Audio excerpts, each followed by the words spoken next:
Brooklyn. What can you say? They are in crisis mode. We knew that they would be. Like, we've known this. But it's like, it just keeps getting worse. And then I have to talk about it. I turned on ESPN. I turned on NBA Today. I turned on NBA TV. Turned on the radio. And all they could talk about was Kyrie. Can we stop it? Like, until we figure out what's going on with the man, there's nothing new that's gone on in the last 4 days. Kind of feels like it's just a little much. And I get it. Like, I said that it's probably one of the biggest stories since Michael Jordan retiring in the middle of his prime. Like, I get that. Kyrie has already missed 2 games, and there is now rumors this week he's going to be meeting with Adam Silver. So now the league might get involved, and the Nets, by the way, are 2-0 since he's been suspended. So take that narrative, huh? What a shit show it is.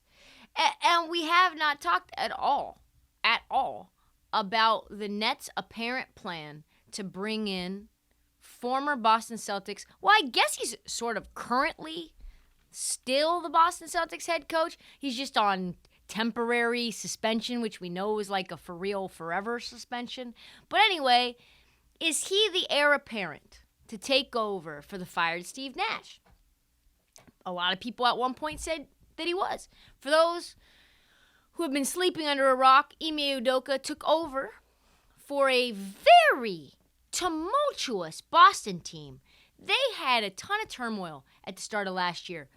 Why, you say? Well, Danny Ainge was forced to retire and then come out of unretiring to go to the Jazz, but he was apparently never going to do anything with the NBA again.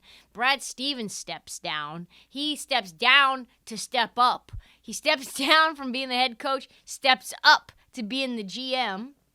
You have the verge of splitting up Jason Tatum and Jaylen Brown and maybe trading Marcus Smart away.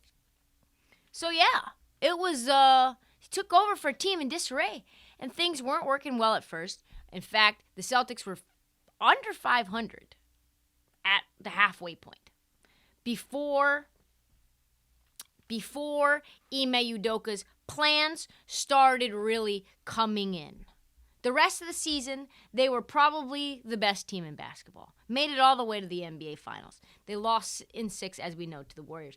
So, at that point, things could have not looked better for Boston or for Udoka. And then, boom, all the rumors swirling, the reports about the trouble in Boston. And then, out of the blue, the Celtics announced they were suspending him for the entire season and that Joe Mahula would be taking over. So it was a consensual affair with a married Celtics employee. There was an investigation, as we know, discovered that he had also used crude language before the start of their improper relationship. Oh, you mean sexting? You mean that? Then the affair was reportedly discovered by the husband via Ring doorbell camera. The husband allegedly also worked for the Boston Celtics. Important wrinkle to note. Which, let's face it, very, very unexpected way to get caught cheating is a conversation via Ring.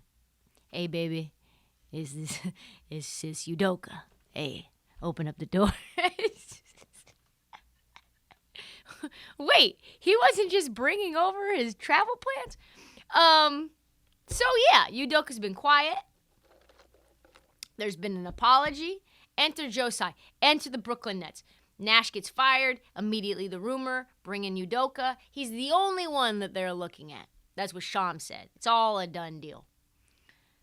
And then all the Kyrie shit happened. And now it's like, I don't know.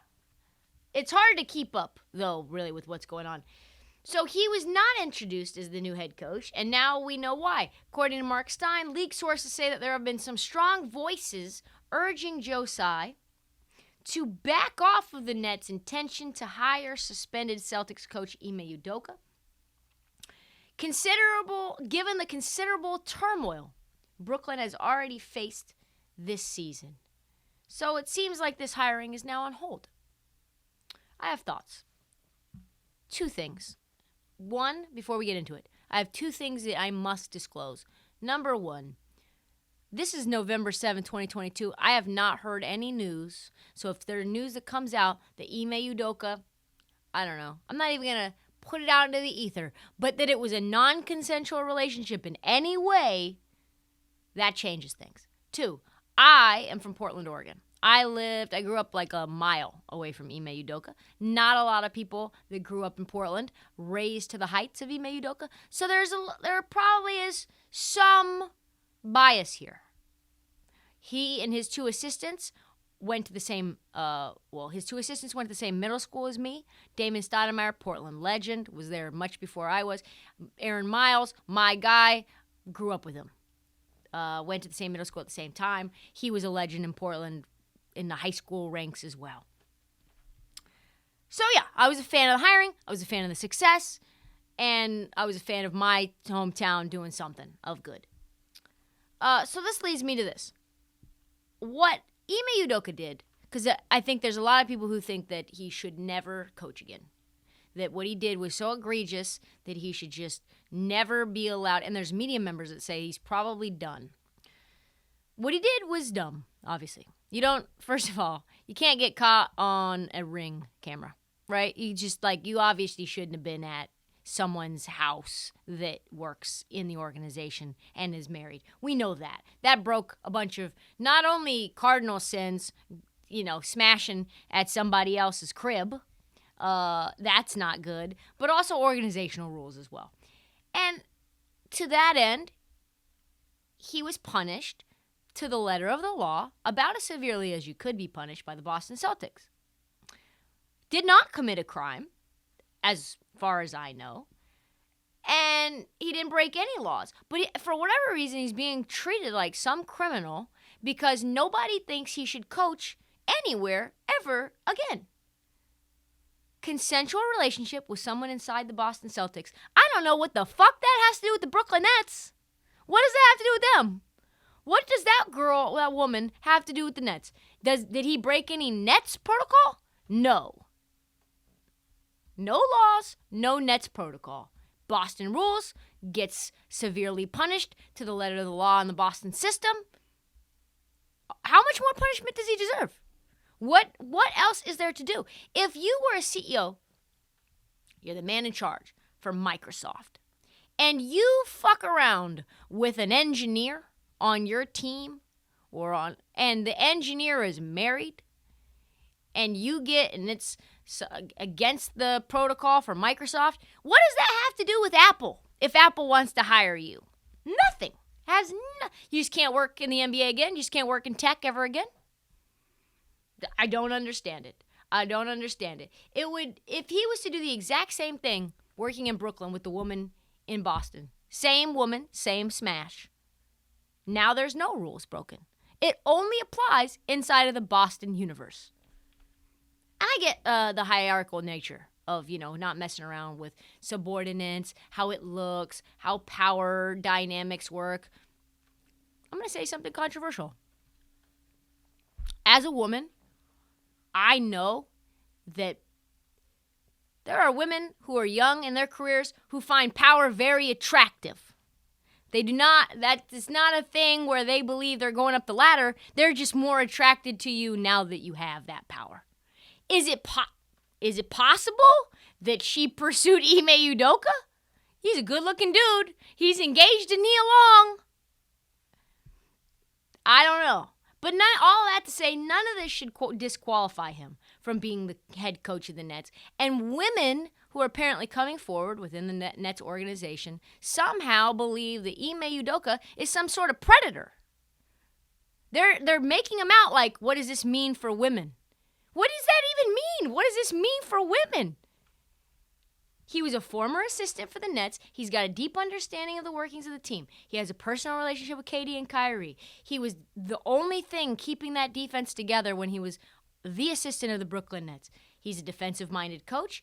The Brooklyn Nets need a defensive-minded coach. The Boston Celtics had their defense turn around with a wonky roster, and his first year became the number one defense in the NBA. So, yeah, I understand that it's not great optics, but you got to win some games, baby. You got to win some games. Reports today by Mark Stein claim that there are strong voices that Stein referred to that are advising against the hiring. that were not just female employees for the Brooklyn Nets, but possibly Adam Silver, who is reportedly stepping in on this as well. I don't understand what's going on. I don't. I really don't. I get that it's like he's damaged goods and there's a stain on him right now and he's still serving the suspension for the crime, right? I know that there are going to be women with serious questions because that there are rumors that have not been addressed. But, like, at the end of the day, consensual relationship with a female employee, does that crime fit the punishment of losing your entire career when you're pretty good at that thing? No, it does not. I do not think that is fair. I do not think that is right. And I do not think that we as human beings can sit up here and be on our little high horse pretending like we don't do anything in our personal lives that could potentially jeopardize us in our professional setting. And if I do something here at Odyssey, does that mean that I can't work for Westwood One? I can't work for iHeart? I can't do a podcast with Spotify? What the fuck? I do not understand. There has not been any reporting that Ime Udoka did anything other than have a consensual relationship. And until that reporting comes out that's valid and ironclad, then that's the information that we have to go on. He's already been removed of being a head coach of a team that's currently the odds-on favorite to win the title. How much worse can it get? Honestly, don't you guys think, like, truthfully, him taking this job is the punishment? Taking the Brooklyn Nets job is the punishment. You went from Boston Celtics, odds-on favorite to win the title, to this fucking dumpster fire. That's your punishment. You are now the head coach of the Brooklyn Nets. Congratulations. I mean, come on now. This is a team, he needs a redemption arc. They need a redemption arc. Perfect fit. To me, it makes Brooklyn the perfect job for Ime Udoka and Ime Udoka the perfect man for the job.